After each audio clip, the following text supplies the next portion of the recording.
Okay, welcome back everyone.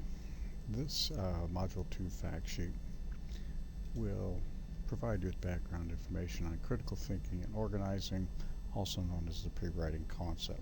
So let's go ahead and get right into the specific details. An overview. Uh, in this module, we are going to be talking about the concept of critical thinking.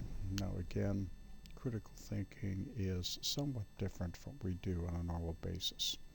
As you can see, subjective thought is the thought that we do probably 90% of the time. It's that which we do not spend a lot of time thinking about. It's, I'm hungry, I'll eat what I want to eat, so on and so on.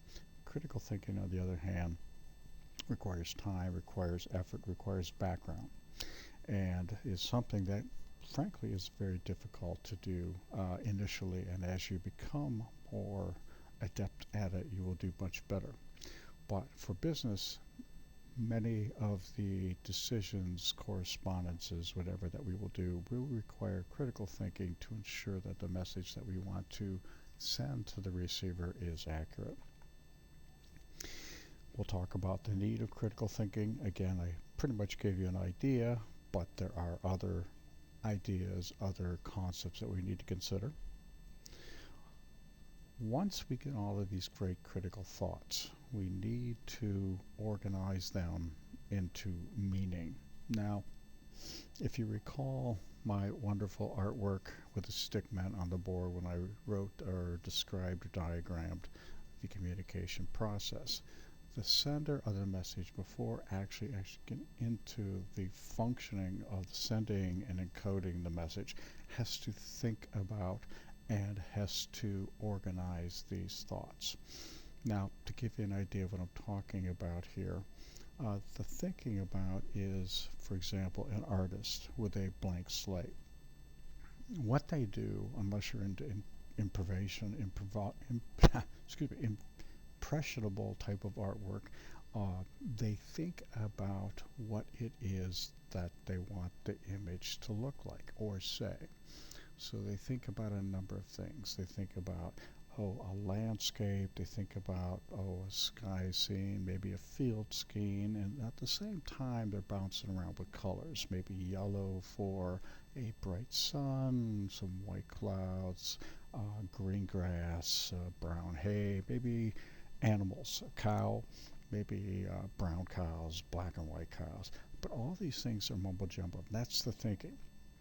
But before they actually take a brush to the pad, what they have to do is organize it and figure out, how is this going to look? What do I do first?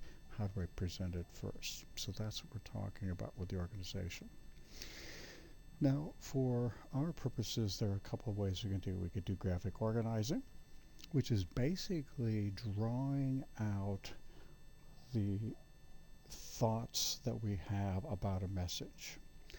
Then, for a writing component, we convert that drawing into an outline, which I'm sure we all have done at one time or another.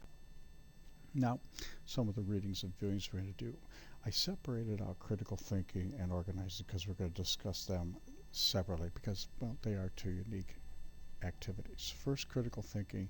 You will see that the postings primarily for critical thinking are available on the due date presented, on the date presented and the due date presented. Organizing also is shown there with the available date, which next you will see the review combined. I do have a combined for review for critical thinking and organizing, and they are both will be presented, and again, this is the review at the end of the module discussion, will be presented on the date provided.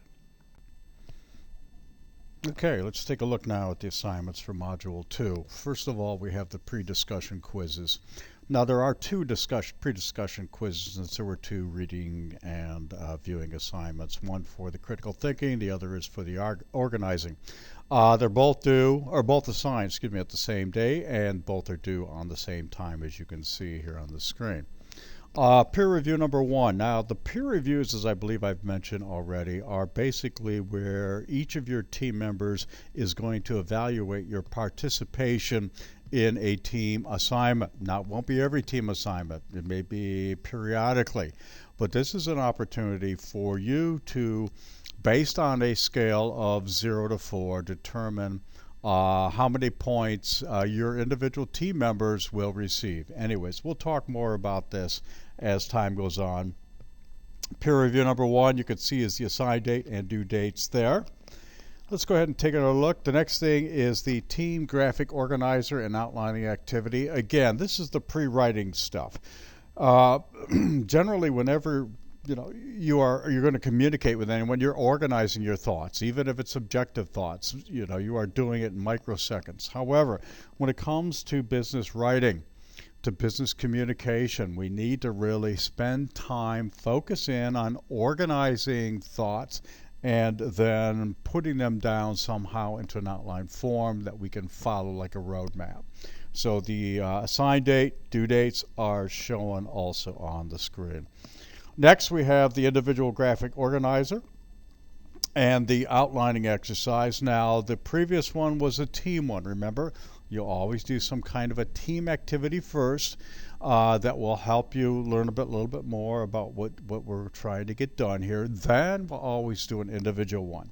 In this case, the individual one is assigned, due dates are there. It'll be similar to, but not necessarily exactly like, the team one. So again, we have an individual graphic organizer outlining exercise scheduled.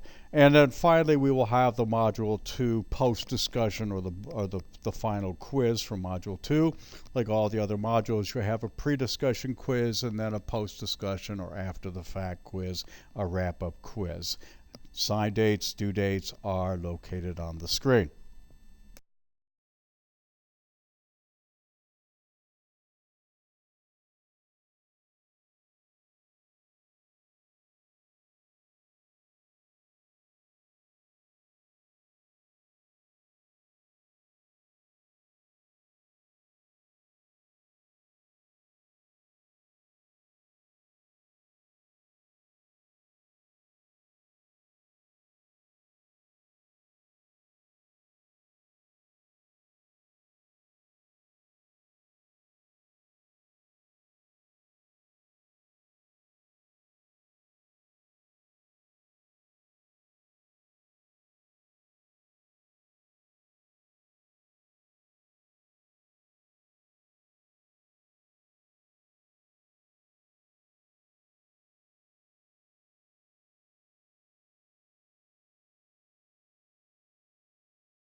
Okay, that pretty much ends the introduction fact sheet for the Module 2. As always, if you have questions, shoot me an email. Thanks. Have a good day.